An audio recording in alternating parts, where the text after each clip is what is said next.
Forest बर'यानो चाइनानिफ्राय म्यानमारनिफ्राय लाइजाम बाहायला social मिडियाजोंसो सोरबा आसामनि गेदेरमा दैदेनगिरि सोरखौबा ससियेल मिडियाजोंसो खावलायहरो सोरखौबा बुंहरो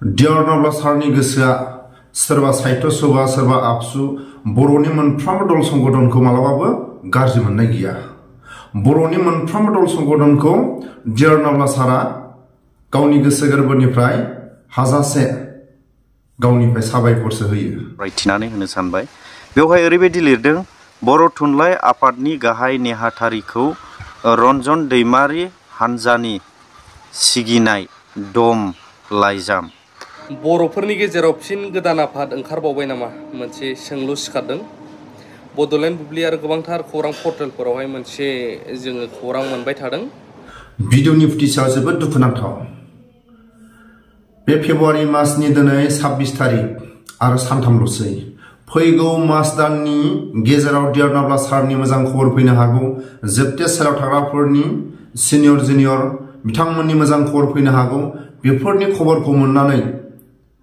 डियर नब्ला सारखौ गाज्रि मोनथों जोबथेसालियाव थाग्राफोरखौ गाज्रि मोनथों एक्स एन डि बिफोरखौ सिनियर जुनियर सोरबा दैदेनगिरि साफ्रोमबो खेदारफोरखौ गाज्रि मोनथों होननानै जोंनि बर' हारिनि गेजेराव राजनितिक सोलिदों नामा फैगौ मासनि गेजेराव डियर नब्ला सारनि मोजां खबर फैनो हागौ जोबथेसालिनि सिनियर जुनियर बिथांमोननि मोजां खबर फैनो हागौ बेफोरनि खबरखौ मोननानै जोंनि बर' हारिनि गेजेराव डियर नब्ला सारखौ गाज्रि मोनथों होननानै जोबथेसालियाव थाग्राफोरखौ गाज्रि मोनथों होननानै आरो एक्स एन डि बिफोरखौ साफ्रोमबो बर'नि दल संगठन बर' हारिनि गेजेराव गाज्रि मोनथों होननानै सोरबा राजनिति खालामदों नामा आरो एक्स एन डि बिफोरनि गेजेराव बेबायदि गोनो गोथो लाइजाम मालाबाबो लिरनानै सोरबा आफादखौ बेबायदि माखासे वार्निं हरनाय मालाबाबो थाया आरो जों नुदों जोंनि बर' हारिनि गेजेराव ससियेल मिडियानि गेजेरजोंनो सोरबा आफादा माबा मोनसे जुदि भुल मावोबा नैबे सोलिबाय थानाय ससियेल मिडियानि जुगाव लाइजामानो सोलिखाला फरेस्ट बर'यानो चाइनानिफ्राय म्यानमारनिफ्राय थानानै लाइजामखौनो बाहायबावला ससियेल मिडियाजोंसो सरकारनि सायाव सोरबा गेदेरमा दैदेनगिरिफोरनि सायाव खावलायहरो अब्ला बे लाइजामनि गेजेरजों सोरबा साहित्य सभाखौ सोरबा गेदेरमा दैदेनगिरिफोरखौ सोरबा एजेन्सि सोरखौबा बुंनानै बेबायदि गोनो गोथो लाइजाम लिरनानै गाज्रि मोनहोनायनि मोनसे पलिसि डियर नब्ला सारनि सायाव गाज्रि मोनथों जोबथेसालियाव थाग्राफोरखौ गाज्रि मोनथों एक्स एन डि बिफोरखौ गाज्रि मोनथों होननानै जोंनि बर' हारिनि गेजेराव सोरबा राजनितिक सोलिदों नामा बेखौ नोजोर लानाया मोजां डियर नब्ला सारनि गोसोआव मालाबाबो साहित्य सभाखौ आबसुखौ बर'नि मोनफ्रोमबो दल संगठनखौ गाज्रि मोननाय गैया नोंथांनि फोथायजाग्रा नाब्ला हानजानि लिरदों ओंखायनो गोबां कनफिउस जादों रन्जन दैमारिनि नामा होननानै थ' नाम लिरदों बाव बि नायथाव सेयाव आरो नैयाव एन गला सिगनेचारबो दं थावनिया बाक्सा बिथांमोनाव गेदेर नीलकान्त गयारी सारनि बुंनाया नायाखैमोन नालाय ओंखायनो गोनो गोथोआव मिस्टेक जादों बि बानसाव होननाय बायदि खोनादों बानस'आ बोरै नाम ओंखारलायगोन आं खायफा कमेन्ट होनायखौ नुदों नाथाय बाव बि नायथावसो लिरदों थ' बेबायदि लेटार फैदों दा बेखौनो कल कनफारेन्सनि गेजेरजोंहाय गुवारै फोरमायदों दा मा फोरमायदों बे लाइजामा वाट्सएपनि गेजेरजों ना बाय पस्टजों सार बाय पस्टजों फैनायखौनो होदों आरो आंनो लाइजामखौनो होफैदों बिथाङा अके सार मा बाथ्रा रायखांदों सार गाहायै आंखौनो बुंदों जे गाहाय नेहाथारिया थारैनो सार एबसुनि एजेन्ट प्रमद बर'नि एजेन्ट निस्सय सार उरखाव गोरानि एजेन्ट कमलानि एजेन्ट आरो दहाय खिन्थु नाब्ला हानजा होननानै होदों नाब्ला हानजानि जानानै होननानै दा बेवहाय जेबो एमब्लेमबो गैया आफादनि जेबो सिन गैया जे फोरमायदों बेयाव नाम दङ नामा सानैनि मुं होदों बेवहाय सासे बि बान्थ होननानै होदों आरो सासेनि बान्थ सासेनिया एसे आं दायो एसे साइडआव दोनदों थारैनो दा बेखौ लानानै मा फोरमायदा आथिखालनि दा सरकारखौ लानानै दा बेनि बागै इनकुवारि खालामनो थाखाय बा जायखिजाया बेखौ लानानै राहा लानो थाखाय मा खावलायगोन दा? खारनायाव आं फंसे बाथ्राखौ आं खावलायो। माखासे गारबोनाय समाव XNDP-नि गेदेरमा दैदेनगिरिफ्रा रायजो राजाफोरनि खाथियाव बर' माहारिनि दल संगठनफोरनि खाथियाव डिआर नाब्ला सारखौ जोबथेसालियाव थाग्रा साफ्रोमबो XNDP-फोरखौ उदां खालायनानै लाबोनो हायोबा मोजां जायो होननानै रिक्वेस्ट खालायदोंमोन।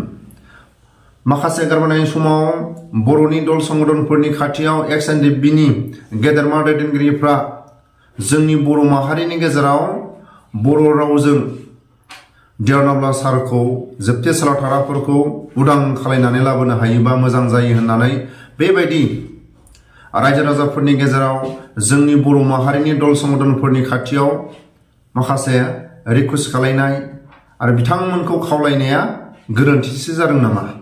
बेफोरखौ ससियेल मिडियानि गेजेरजों खावलायनाय आरो डिआर नाब्ला सारखौ बख'नानै लाबोनो हायोबा जोबथेसालियाव थाग्राफोरखौ बख'नानै लाबोनो हायोबा मोजां जायो होननाया जोंनि बर' माहारिनि गेजेराव डिआर नाब्ला सारखौ गाज्रि मोन्थों, जोबथेसालियाव थाग्राफोरखौ गाज्रि मोन्थों, जायफोर ससियेल मिडियायाव बर' हारिनि दल संगठनफोरखौ रिक्वेस्ट खालायग्रा बिथांमोनखौ गाज्रि मोन्थों होननानै सोरबा राजनिति खालायदों नामा? बिनि सायाव जोंनि बर' माहारिनि गेजेराव सोर राजनिति खालायदों गोनो गोथो लाइजाम लिरनानै बिनि सायाव तदन्त लानांगौ।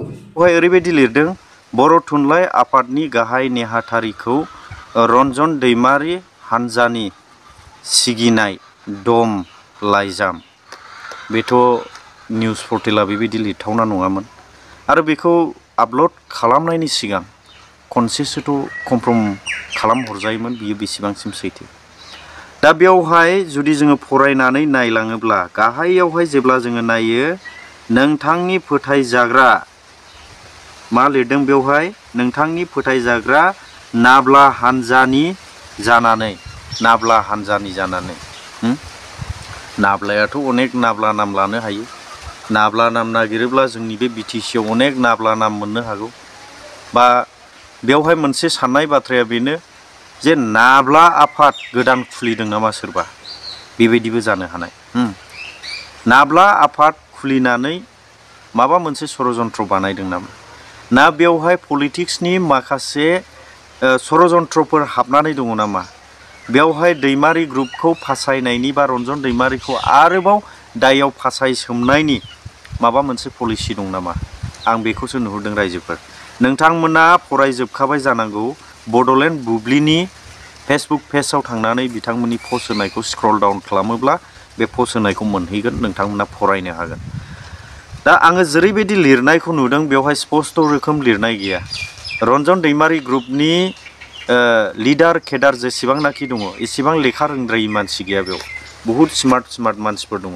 आङो बिथांमोनजों बहुद समनिफ्राय जगाजग खालामबोनाय, सावरायबोनाय, रायलायबोनाय, बिथांमोननि माखासे गावसिनि XNDF-B इउनाइटेड फरमखौ सालायनाय बेफ्रावहाय नुनानैनो जोङो हमदांबोनो हादों जे बिथांमोननियाव एसेबां गाहाय थाखोनि मानसि गैया। बेवहाय नोंथांमोना जेब्ला फरायगोन अब्लानो बुजिगोन आरो फरायोब्ला नोंथाङानो माथा गरम जागोन, बुजिनो हानो नागिरा, बबेबा पइन्टआ सर्ट जाजोबगोन। एसेबां प्रफेसनेल मोनसे आफादा बेबायदिथ' गोरोन्थिखौ लिरहरनाय नङा। जुदि आरडि नाब्ला ग्रुपनि होनना बुङोमोनब्ला, आरडि फेक्सननि होननानै जुदि लिरनाय दङमोनब्ला बेखौ जोङो गनायनो हागौमोन। दा नैबे पस्ट होगिरिया खनसेखौ मानो कनफार्म खालामहराखै? जेन'बा जोंबो इउटिउबार, जोंबो मिथिगौ, जोङो भिडिअ बानायनायनि सिगां खननै खनथाम जोङो कनफार्म खालामहरो।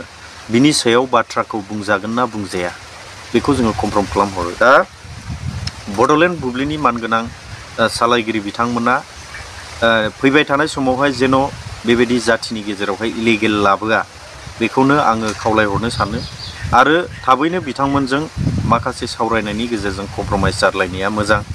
गोरोन्थि भुल बुजाबुजिनि गेजेराव बेफोरो जाबाय, बेखौ माखासे नोंथांमोना स्रोदै निमाहा बिलायनायनि गेजेरजों माबा मोनसे समाधान खालामनानै लानाया मोजां। नङाब्ला बबेबा मोनसे आफादाबो बेबायदि डाइरेक्ट नाम मेनसन खालामजानायाव बिथांमोनाबो निस्सय सिरि थानाय नङा जानो हागौ। आरो बे बाथ्राखौ गोसोआव लाखि, पस्टखौ मोननायनि सिगां हाजारबार सानगोन। पस्टखौ मोननाय लगे लगे दे, लाइजामखौ मोननाय लगे लगे दे पस्ट होनांगौ बे नङा। बेवहाय गिदिर मोनसे षड़यन्त्रबो थानो हागौ। दिनै नाम लादों, नाब्ला ग्रुपनि नाम लादों, बे नाब्ला ग्रुपनि नाम लानानै सोरखौबा फासायगोन नामा? गोदान आफाद नाब्ला ग्रुपनि नाम लानानै सोरनिबा जिउखौ जानो टारगेट लादों नामा? बेखौबो हाजारबार साननाया मोजां।